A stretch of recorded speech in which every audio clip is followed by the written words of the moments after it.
పోతారం గ్రామం నుంచి రైతులు మాట్లాడడం జరుగుతుంది. ఈ వర్షాల వల్ల చాలా ఇబ్బందులకు గురవుతున్నాము.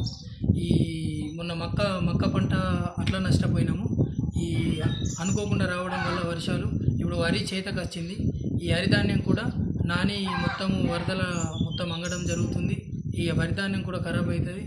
అట్లా మక్క పంట నష్టపోయినాం. ఇప్పుడు వరిధాన్యం కూడా నష్టపోవడం జరుగుతుంది. ఎలాగైనా ప్రభుత్వం వాళ్ళని ఆదుకోవాలని విన్నపం చేస్తున్నాం రైతులం.